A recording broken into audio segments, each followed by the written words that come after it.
Welcome back to the Grand Solar Minimum channel.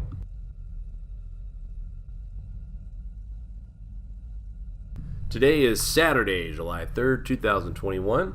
Thank you for joining us on this special Saturday edition.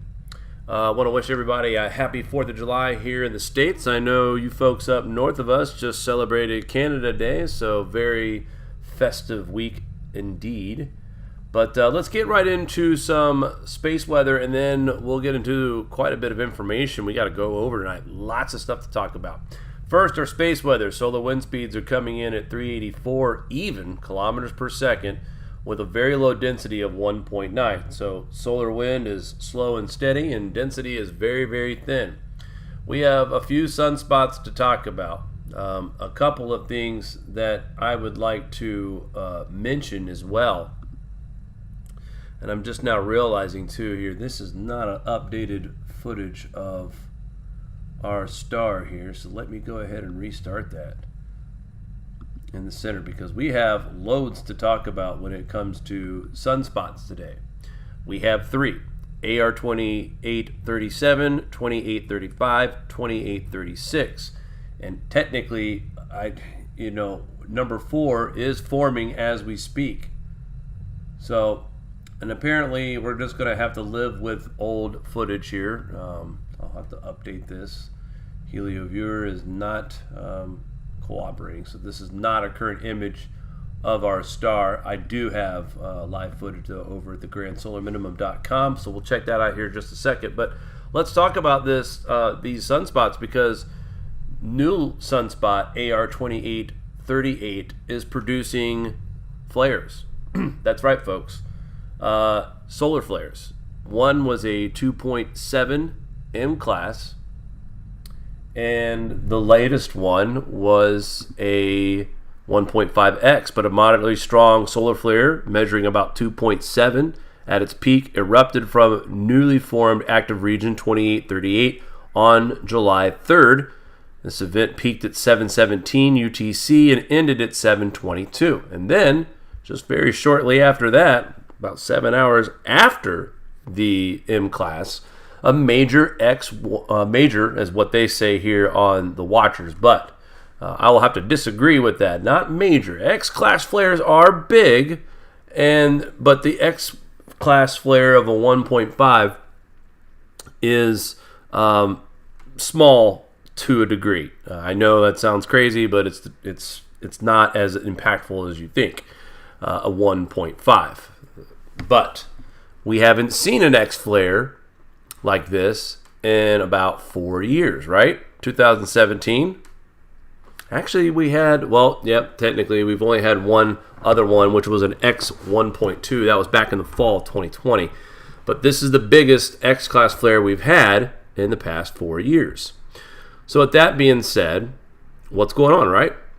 Solar flaring, peak erupted at the sun's northwestern limb, most likely from new formed active region 2838. That's 2 down one day, July 3rd, producing R3 strong radio blackout. The event started at 1418, peaked at 1429, and ended right around 1434. So roughly, right about 7 hours after the first one. Now, they're saying this is the first X class of solar cycle 25.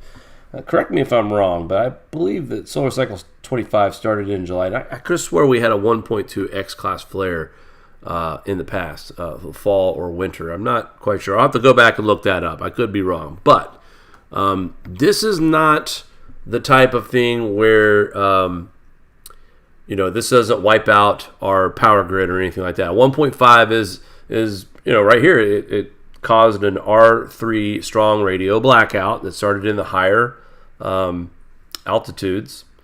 It says here, while this region does not favor Earth-directed coronal mass ejections, the eruption produced an R3 strong radio blackout, wide area blackout of high-frequency radio communication, loss of radio contact for about an hour on the sunlit Earth side of the Earth. Here is where that happened. Check this out. So if you live in the Midwest all the way to the Northeast, you were affected by this. Same thing in South America, parts of Africa, France, the UK also was involved with this little event as well. So, an X-class flare did cause high-frequency short-wave radio blackouts. Okay. Again, the importance of us following solar flares in the first place is the early warning systems. And this has some time before, usually there's a good, if there is a CME heading this way, we have about 48 to 72 hours of warning. So that puts the prep time of shutting down the grid manually before possibly enduring the strong X-class flare. Now, what's significant about this X-class flare is that we are still in the weaker part of solar cycle 25, meaning we're just now coming out of minimum conditions. So had this been an Earth-facing 1.5, there might have been a little bit more of an impact, and it possibly could have jolted our magnetosphere, causing some big earthquakes, causing volcanic action, maybe, possibly, and who knows, even bigger problems with radio blackouts. So it is concerning when you see an X-class flare erupting at this point in time of the solar cycle because of how weak our magnetosphere is actually at this point in time. Now, the amount of cosmic radiation is slowly declining as far as entering our atmosphere. If you see here on our space weather station, we're sitting right around 8.5% dosage rate, and that's a change of a 48-hour change of about 0.3% down. Last week we reported it was around 9.5. So you see we've dropped almost a full percent in just a week alone. So what does that mean when you see cosmic radiation rates declining? That means that the shields are strengthening, but well, let's not over-exaggerate that either, because the strengthening of 1% less cosmic radiation dosage is still high, guys. Very, very high. In fact, the record low amount of cosmic radiation entering our atmosphere is right around negative 32.1%, and we're sitting at an 8.8 above zero. So big difference, big contrast. We're still seeing lots of cosmic radiation, more than usual. We're nowhere near the average amount of cosmic radiation. We are definitely fluxed, still in the high range, but slowly but surely we are seeing the rate decline. And that's sort of good news, because that means we're strengthening in the magnetosphere just enough, and hopefully just enough, to help stave off any kind of major eruption from the sun. Again, the timing of the sun waking up and the magnetosphere also getting stronger are almost, they have to happen simultaneously, because you don't want to get caught with your pants down. Meaning, if we get a major X-class flare of a range of 15 or higher, during this current status in our magnetosphere, that's trouble for the grid. That's trouble for a lot of things. But thankfully, we will have early warning, hopefully enough of it, to protect ourselves from possible grid failure across the globe. We know how sensitive and fragile these grid systems are already, without complicating it with the solar and the wind situation as well. So lots to watch here, but again, a lot of hype today, a lot of news in the grand solar minimum community because of the sun actually waking up quite a bit. 2 major solar flares, and when I say major, I'm saying this is the most action we've seen from a sunspot as far as solar flares go in a long time. Right now we have at least three active regions that are labeled, possibly a fourth one being the one that's producing these solar flares. We have a sunspot number of 72. 84 has been the highest I've seen so far in early parts of solar cycle 25. So when you look at it, and the 72 number could be coming from the fourth sunspot, these aren't entirely crazy big sunspots right now. In fact, let's go over to the grandsolarminimumchannel.com and check out some footage of this particular solar flare. And they're not hard to pick out, guys. At the very end, you'll see where the you'll see, like, it looks like camera flashes here in the top corner here. So let's take a look here. You're going to see them right here as they go off to the northwestern part of the sun. So as it's turning, we're going to see some sudden development right there. There's one. Okay, that didn't pause. Sorry about that. We got cut off on the second one. Unless I covered up the first one.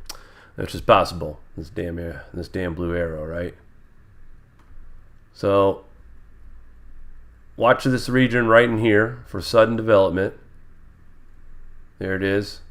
First one immediately. Second one followed right after it.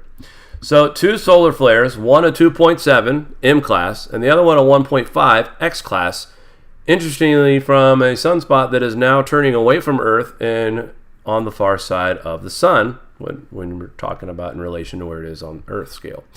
Let's take a look at where we are in the orbit, because this also has a lot to do with solar flares affecting Earth's magnetosphere. Now check this out. We are still considered, our orbit path is still considered the weaker part of the magnetic connection of the sun. When you see the green, that is where the sun's magnetic connection is its strongest with the planets, obviously. And they're all bunched up on one side of the plane. If you look at it 180 down the middle, we see all these planets over here. That's where all the energy is going right now for the sun, as far as focusing on where the strongest magnetic connection is. So it makes sense to me to see a sun that is turning out stronger sunspots as it turns away, because we see the majority of the strength in the magnetic connection is indeed on this side of the plane. If these X flares would have happened somewhere right here where Mars is, we have a bit of a problem, folks. Our magnetosphere is way weaker, more cosmic radiation in this part of the solar system.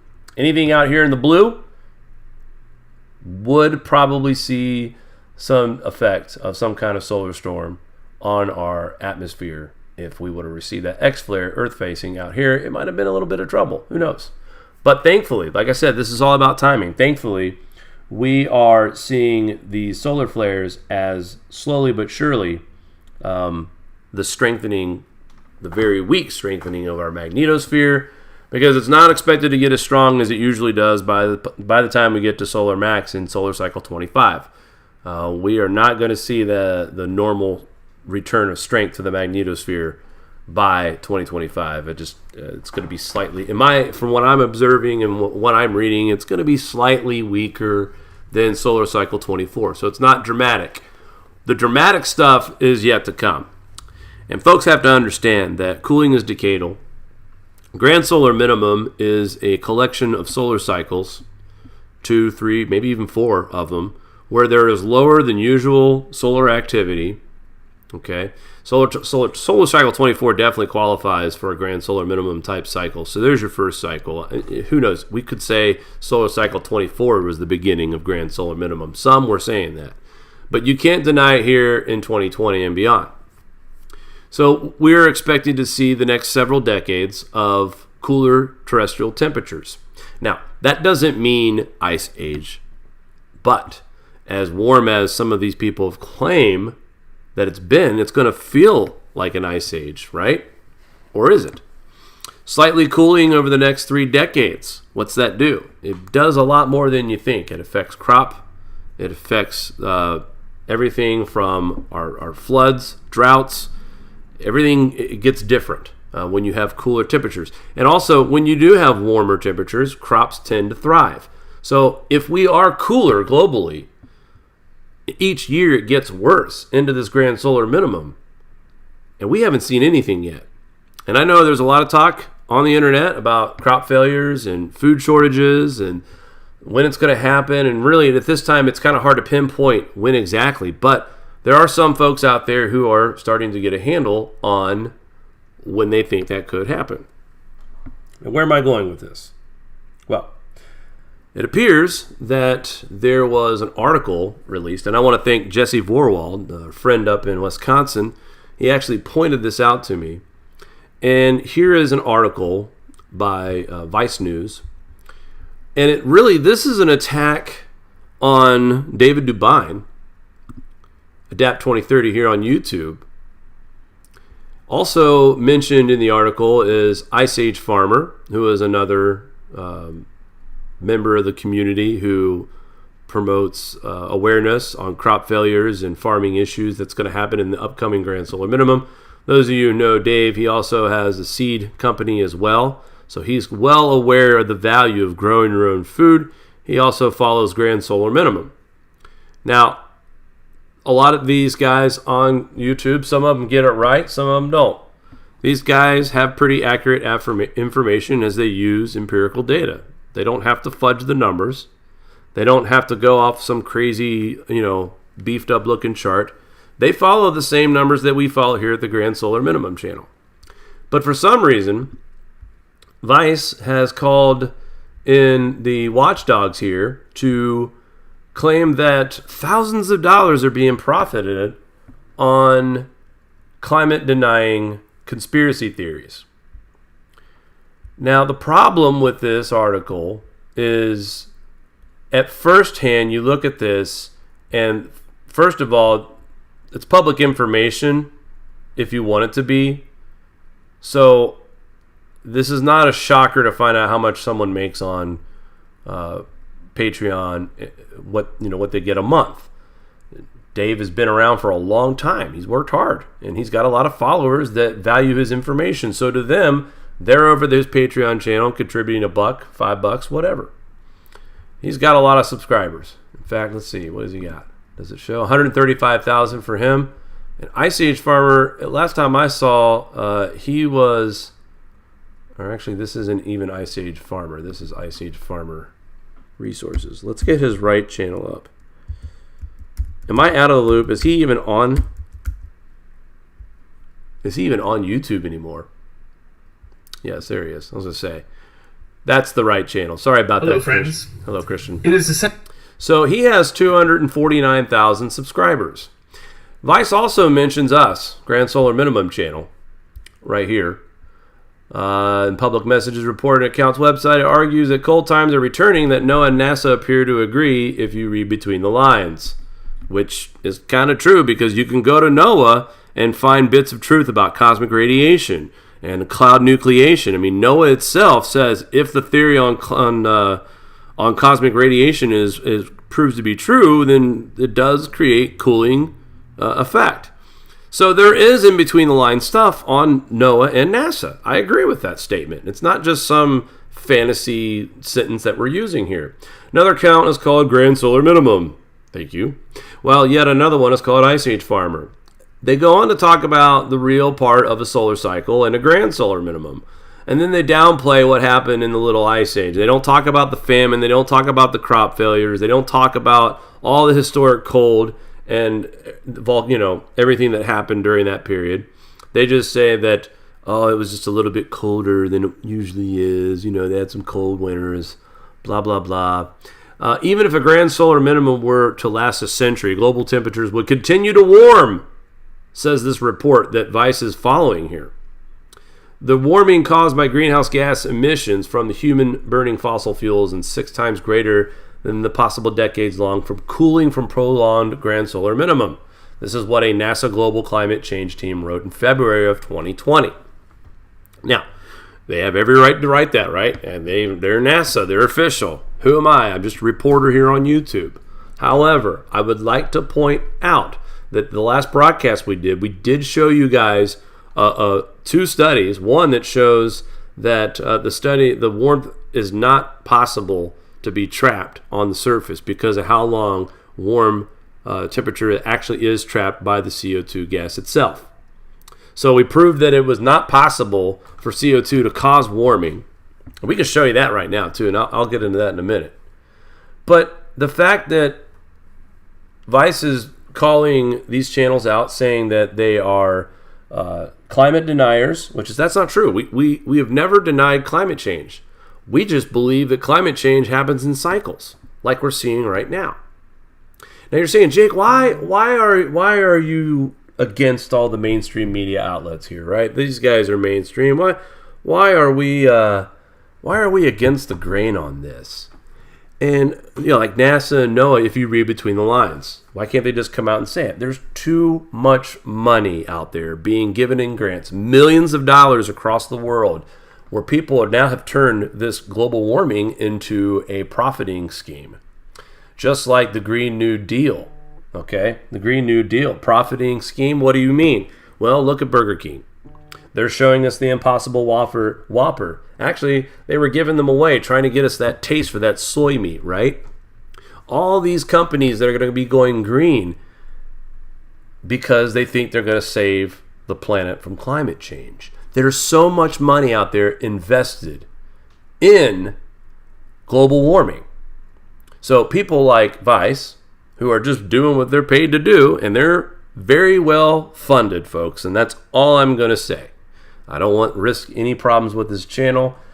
Actually, Adapt 2030 reached out to Mari and I and kind of gave us some tips here on how to deal with this, because his concern is a good concern, and this is a trap. This is a way to get people to negatively attack the company, so then the company can complain to YouTube and then get the channel removed because of whatever complaint from a very rich company who has a lot of resources. So how is this a trap? This slowly but surely picks people off like us, David and Christian, to shut us up, to stop talking about that you are ruining our profits. Your information is making people skeptical. It's working. We're going to shut you up. So this is how they're going to do it. They want to trick people into falling for this and going and attacking the website and the people there. No, it's not going to happen. I'm just going to report this. They are basically attacking all three of us, mostly David though, because his information is visible. You can see what he makes and all that. So, and David does pretty well, but David has a lot of subscribers. So I'm not hating on David or Christian or any of them if they make that kind of money a month. That just shows you their community values their information. I've never witnessed any begging or anything like that on their channels either. So that's kudos to those guys for being able to pull that much money. But listen, Dave and Christian, they go a little bit further than just broadcasting on YouTube, guys. They have websites to run. They have their own businesses.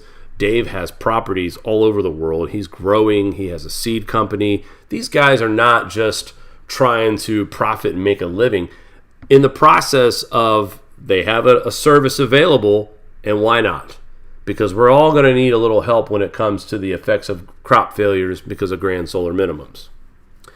Bottom line, though, is that this is another attempt at mainstream media to silence people who are coming up with solutions and proving this new research that global warming theory could be losing its steam. He also accuses everyone on Patreon of being conspiracy theorists, us included. Claims about COVID or legitimacy of Joe Biden's presidency. Some accounts are earning $600. This guy is just trying to spread hate amongst our community. And this usually happens when you're touching a nerve, when you're telling the truth. So, in a way, we're kind of hurting their pockets when we talk about the truth on our channels. So they figure if they can get us riled up and respond in a hostile way, they can hit us in the pockets too by shutting down platforms that provide us with income. And I can tell you right now, this channel does not make anywhere near that amount that they're reporting on the other channels. And that doesn't mean that you're a bad person if you make a lot of money on and ad revenue. What I'm saying is that they lumped us in this group because we have been providing information that's accurate and factual for the past 4 years. And it's slowly starting to gain some traction. And more people are tuning in to channels like the Grand Solar Minimum, Adapt 2030, and Ice Age Farmer. And they're seeing the scientific evidence. They're seeing the proof in front of them. And it makes more sense to them than the fantasy, wishy-washy science that the AGW provides us to show us that we're warming at a runaway rate. Is that so? Is it because we continue to point out things like this?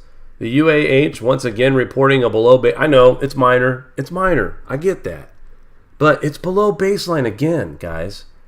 3 out of 4 months we have been below baseline in 2021.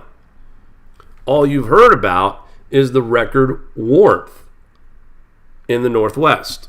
That's all you've heard about. A lot of things that people tend to fail to recognize is that you have a really area that has a lot of hot air, a lot of heat, right? Like we have in the Northwest. Well, that cold air goes somewhere else.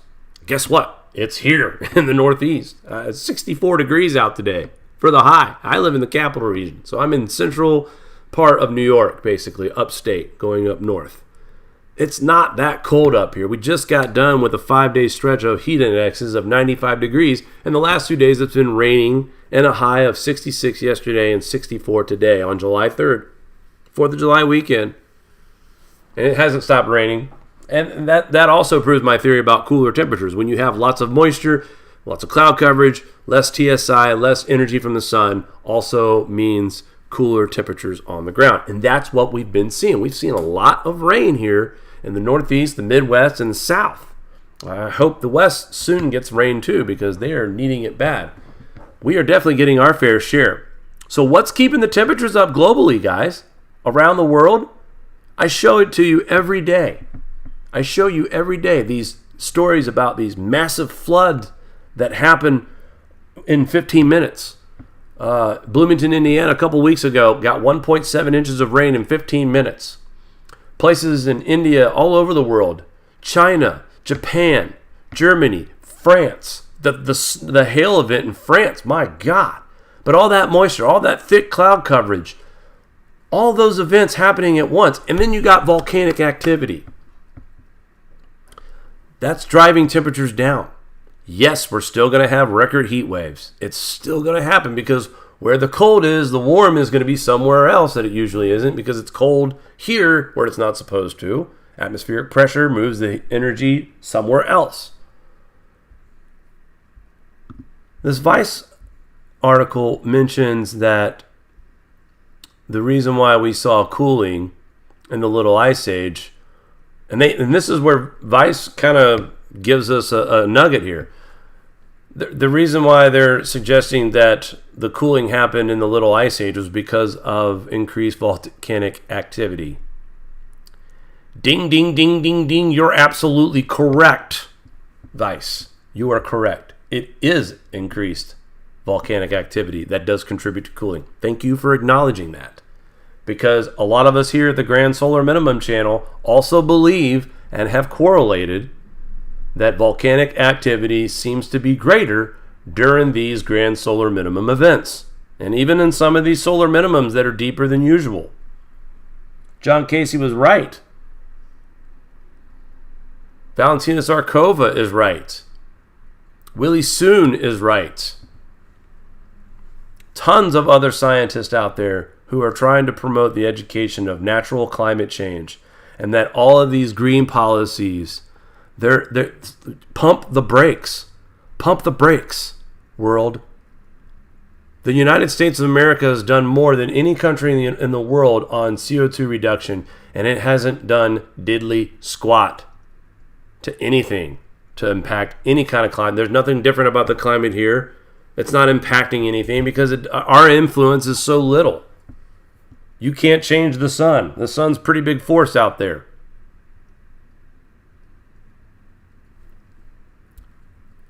But temperatures, green policies, we're told we're going to be runaway global warming, and here we are at negative 0.01. Again, it's barely below baseline, so to say that we're freezing is ridiculous. I'm not going to hype this up, but I will say that this is a new trend. It's been happening like this since early 2020. In January, we peaked out in the 0.63 range, and we have steadily dropped since. Steadily. The last time we had a peak was in 2016. We dropped and then had another peak and then dropped some more. And then had a peak again, took some time, and then this one has been a free fall. There hasn't been a little in-between spot. This is still dropping, folks. As long as the southern hemisphere continues to have record cold like they've had, and parts across the world in the northern hemisphere are having cooler than usual days, yeah, you're going to have areas that's going to have regional heat waves. I'm not saying those are going to go away. But think about the balance that we have right now. You're looking at these hot temperatures in the Northwest and thinking, well, our rates are going to go through the roof. No, we're still cooling. Still dropping. What's the relevance of what I'm talking about between vice and temperatures dropping? And then I mentioned this last week too. Bipartisan framework for infrastructure can't turn its back on fossil fuels. West Virginia Senator Manchin underscores. So in one hand, you have people celebrating that 60% of the Congress, the House Congress, Democrats, by the way, or not the House, but 60% of Democrats in Congress are urging Joe Biden to get serious about the climate Green New Deal. Or are they? And I say that because some of the names that are missing off of those 134 House Democrats that support this climate infrastructure stuff, AOC's name is not a part of that group. This is starting to get interesting. I reported that ExxonMobil the other day on my Twitter page. ExxonMobil is working with Democratic senators and congressmen and women. ExxonMobil lobbyists, I should say. So when I hear lobbyists are working with Democrats or Republicans, that to me sounds like their interests are getting some serious donations right now. Their charities are getting some serious donations. Their campaign funds are getting some serious donations. Now all of a sudden, Democrat senators are now saying that if we turn our backs on coal, natural gas, and oil, there is no deal. This is what Joe Manchin, a Democratic senator from West Virginia, is saying. The only reason why I mention this right now is because one of my biggest pet peeves about climate debate is that it's always separated by political parties.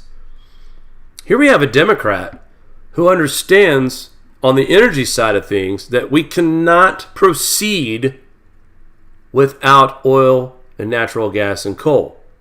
You can't do it. He knows the facts. Not because he's a rich oilman or because he has interest in this field. He knows to be energy independent, you have to have at least natural gas, right? Coal and oil you can phase out because of how dirty they are, right? The emissions are bad for the air pollution and drinking water. It doesn't do anything to climate. Still makes the air breathable, not as breathable. Natural gas has been proven to be cleaner, and we're seeing natural gas actually because of more natural gas plants that have been installed in the United States. We've seen a 2.7% drop in CO2 emissions since 2017 because of more natural gas being the main source of energy for us now. I know that goes into the whole fracking thing. Everyone gets all worked up about earthquakes. But here, bear with me, folks. You have certain individuals in the media who have lots of money that fund people like Vice to say that there's a profit being made on certain platforms because of the misinformation, as if we're disinfoists, we're conspiracy theorists. Kudos to David for earning what he earns. Good for you. You have worked a long time. You have a lot of followers. That's his prerogative. That's the prerogative of the people that follow him. And I've never seen anything untruthful come out of his mouth when it comes about grand solar minimum. So I know he's reliable on that front. And this, to me, is the left's way of throwing a fit because this side of the ball is now starting to get more attention about the climate than the typical AGW cultists. So this is an attack on the community with disinfo.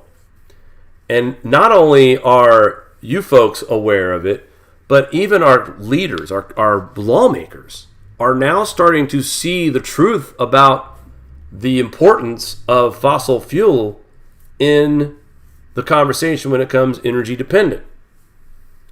Nobody in the Congress or Senate is committed to the Green New Deal. Nobody. Enough to get it to pass. So for anybody who was worried about Biden winning the presidency and just taking over with his Green New Deal policies, guys, right now it looks like it's dead in the water. When Joe Manchin, who, by the way, has been the biggest Democratic pushback senator I've ever seen, I mean, he's almost like an undercover Republican right now. But it says bipartisan framework for infrastructure deal can't turn back on fossil fuels. Can't. Package would help rebuild roads, bridges, water facilities, add broadband. It does not talk about Green New Deal at all in this bill that they're going to approve. So, if you're a Democratic voter, you're very disappointed. You have control of the Senate and the Congress, and you can't get your Green New Deal policies to go through. Thank God. Thank God there was some kind of safety switch here. Looks like Joe Manchin actually came out big for a lot of people who are probably not Democrats. But think about it, folks. If it wasn't for him, who knows? We might have another COVID package worth $4 trillion because of reconciliation budget rules. We might have this outrageous $3 trillion non-bipartisanship deal here that's all Green New Deal and forced down our throats because it was done by budget reconciliation.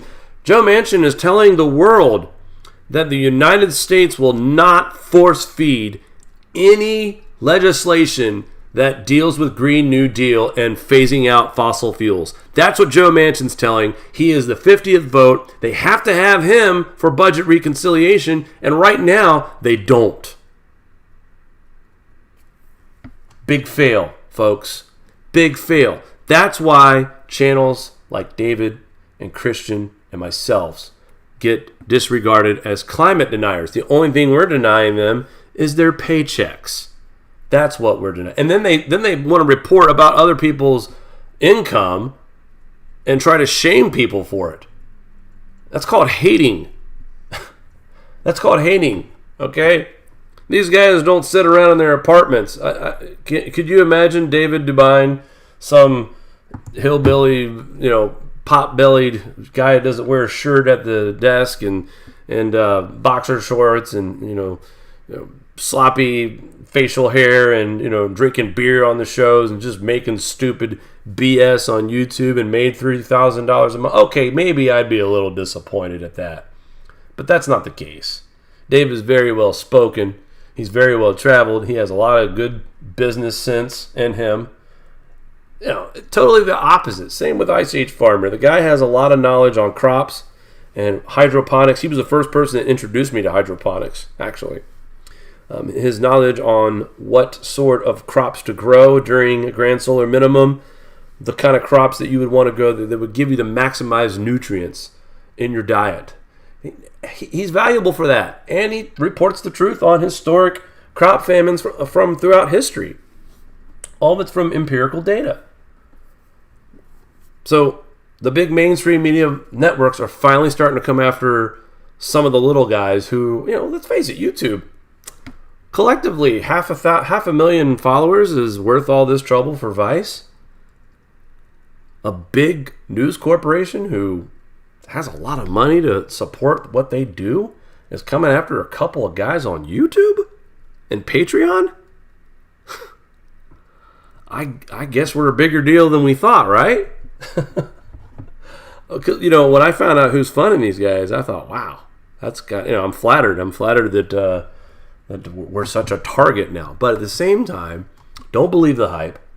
And I actually asked the people over at Vice, I said, I'm available for an interview if you'd like to hear my views on the climate. You called me a climate denier, and I feel like that you guys don't really see the context in these channels. Love to have a conversation about it. I have not been notified or contacted for any such interview. So again, another distraction tactic by mainstream media. It makes me feel like that we are just trying to be put off the tracks here. And again, this is a trap. And thanks to my friend Jesse for bringing this up. Thanks to Adapt 2030 for reaching out to us and giving us a broader view of what's actually happening right now. And again, we're just reporting on the fact that there are going to be reports about the non-factors of grand solar minimum. Folks, we provide the proof.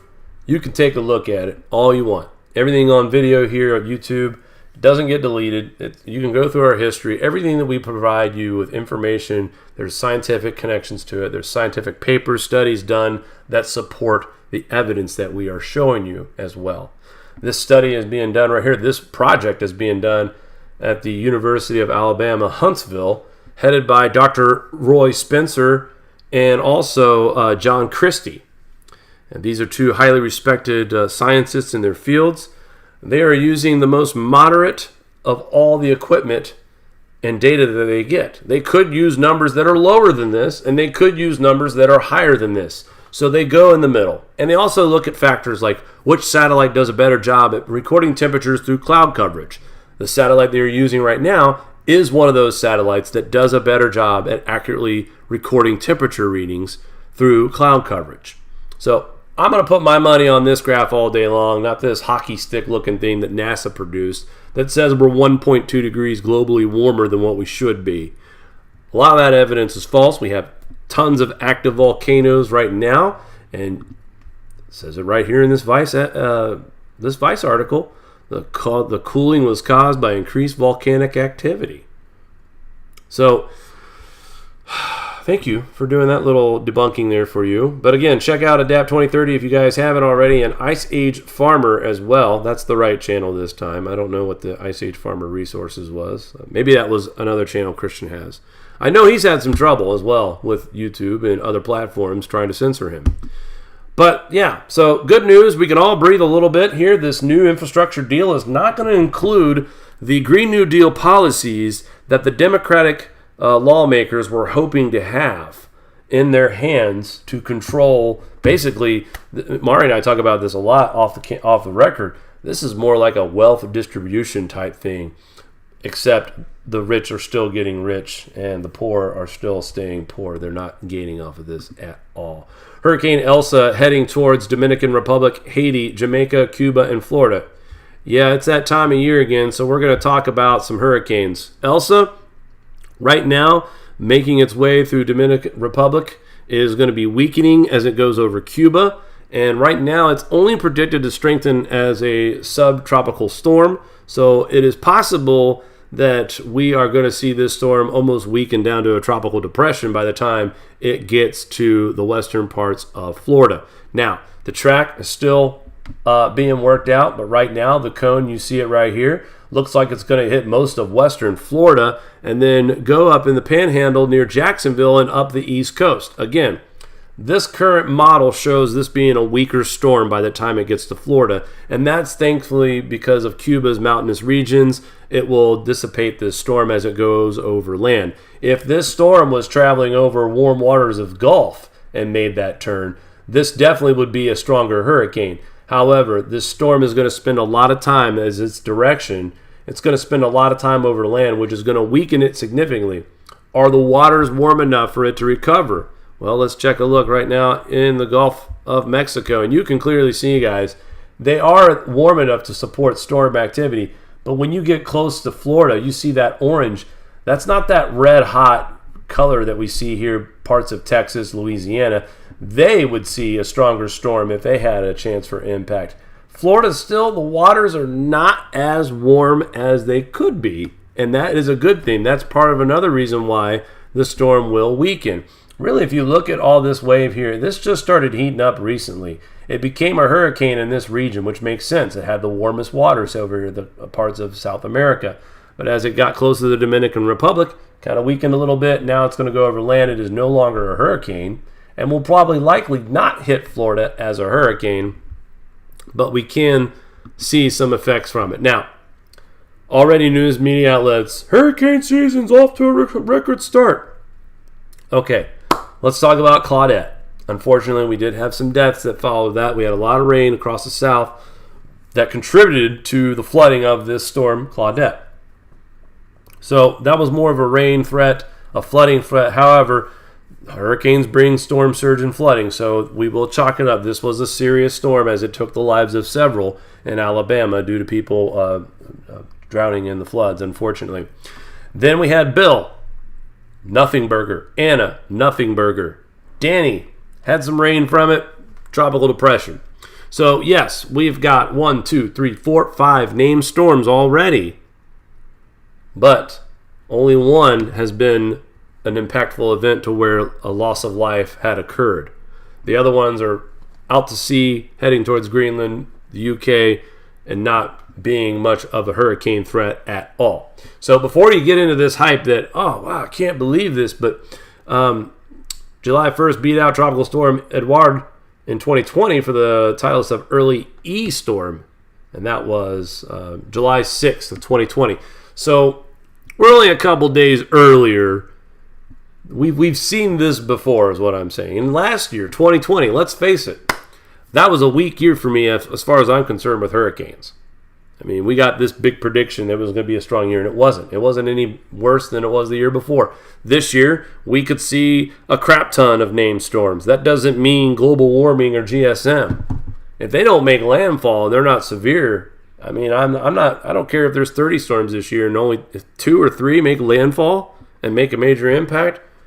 That's pretty much what we get a year. 2 to 3 landfalls, major impacts. So here we have more proof of the media sensationalizing basic weather that happens in cycles once again. The weather is not really supporting strong hurricanes right now in the Gulf.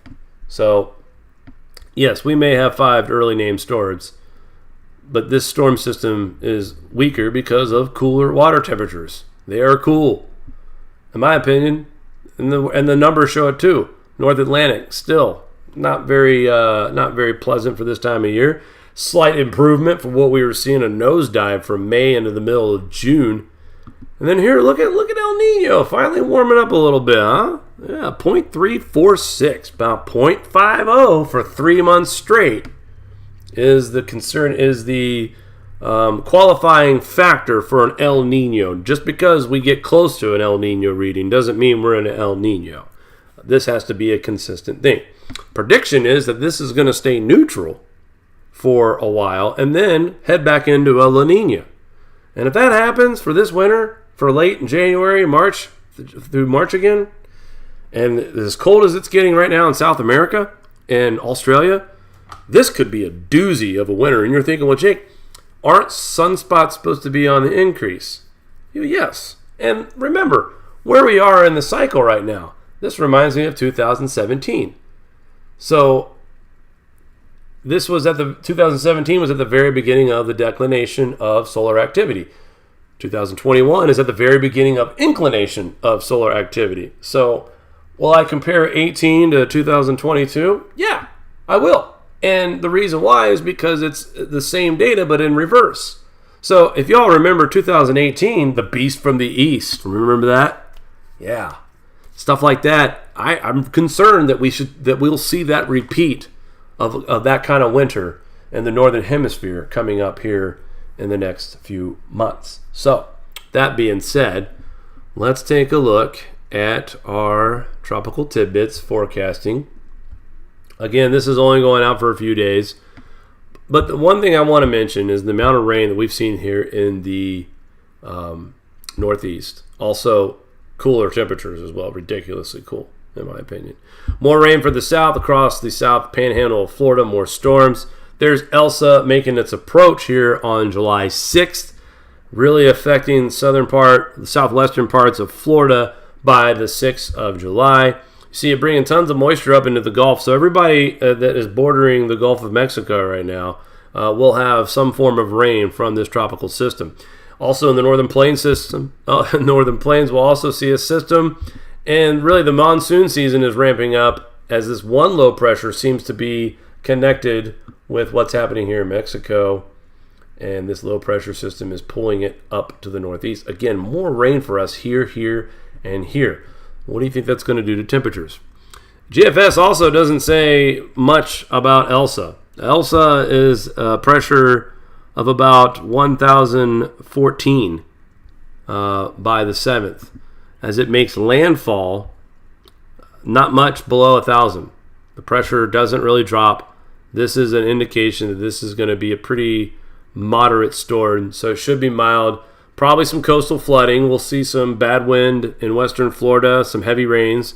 But right now, this storm is not showing that it's going to be strengthening a whole lot, if at all. Tons of rain for the south, though. After the hurricane or Elsa moves through, lots of rain for the south. It goes through the northeast once again. And then by July 9th, another system in the northern plains into the Great Lakes and into the northeast and Yes, this system appears to once again connect with another system coming out of Mexico. So almost a similar pattern a week from now. And we've seen a lot of that here. GFS is showing this reoccurring rain pattern that keeps happening every 7 days. So what do you think that's doing to temperatures in the south here, the Ohio Valley, and the Northeast? This map is showing us high pressure all the way through July 15th, which usually means drier air and cooler conditions. With all that rainfall and the moisture and cloud coverage, less sunlight, there's strike two for your cooler weather than usual. So I'm seeing this pattern of rain reaching up here from Mexico through Texas into the Ohio Valley into the Northeast. Also, we've seen a line of storms crossing through the panhandle of Florida as well, over and over again. How much you want to bet our temperatures are going to range in the cooler ranges when we look at highs? Again, a very rainy pattern here for the Midwest, Northeast, the southern part of the United States. So let's take a look at temperatures. Daytime highs, look at that. Still that extreme heat out west. That's not going away anytime soon. Comfortable though for July 1st. Let's get to the real days here. July 3rd, 55, 66 degrees. That might be generous for today's highs. 70s across Ohio, Indiana, Kentucky, and Tennessee. Nashville only topping out at 79 degrees. In July, daytime highs tomorrow, 4th of July. Look at that. Nice and hot for most of the country, but the Northeast, not so much. If you live in Maine, yeah, 53 degrees, parts of Maine. 53 degrees in parts of New Hampshire.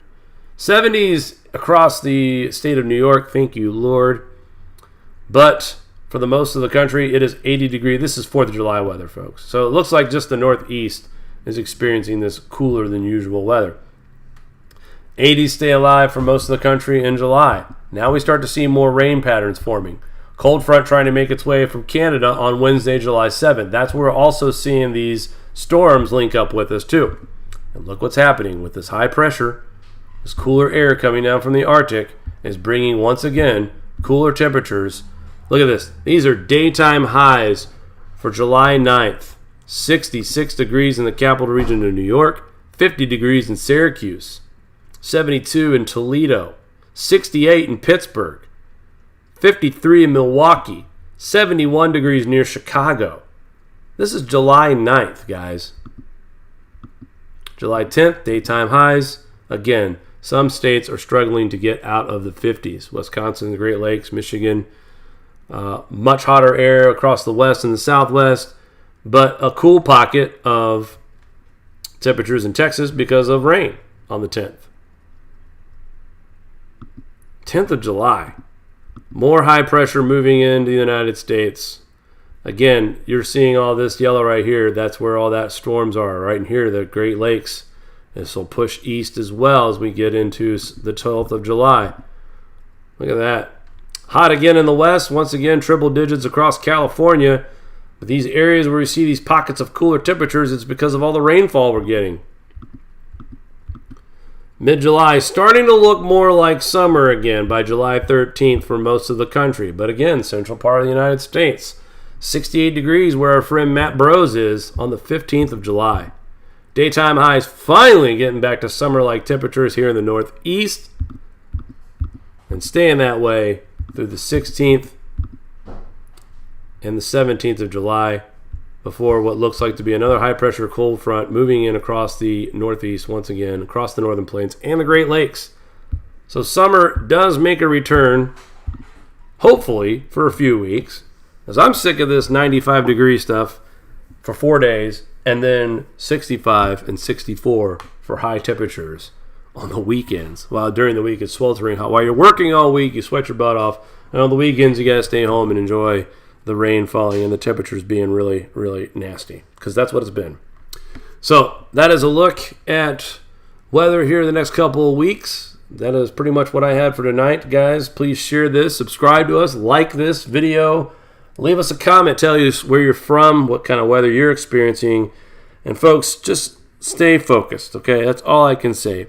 Keep following the people that you follow on the internet for information on Grand Solar. Again, I'm not claiming to be an expert. I just report on the news, the science of it, the studies. If we find papers that are valid, we will report them to you. We will show you the proof of cooling and show you the proof that man is not causing cooling or warming. It's all the sun. I want to say hello to a few people out there. Kansas, Marie, also my wife, Mari. Hello there. Good to see you in the chat as always. Keeping things where they need to be, right? Lots of new faces on a Saturday afternoon. This was kind of a new thing. We've never really done a show. Randy, good to see you there, bud. Randy Willis. A lot of our normal followers probably were like, wait, this guy did a show in the middle of the day on a Saturday? But there was a lot of stuff I wanted to talk about today. So I thought it'd be important to get this out as soon as I could while it's still fresh on my mind. And again, check out Ice Age Farmer and Adapt 2030 for more Grand Solar Minimum news as well. Those guys you can count on as far as information. And I have never been misled by either of those channels as far as when it comes to information. Hello there, David. In fact, Adapt 2030 is now in the chat. Aloha, which means he might be in Hawaii, I see. Hello there. But good to have you on our channel as well. And thanks for your support too as well. All right, guys, that's going to do it for me. Take care to everyone out there. Have a safe and happy 4th of July. And we will see you real soon. Yeah, I know. All right, guys. Thanks for tuning in, and we'll talk soon. Take care. Do you like this show? Give us a thumbs up. Want to support us more? Share to your favorite social media platform. Buy a t-shirt or become a Patreon. All links are in the description below.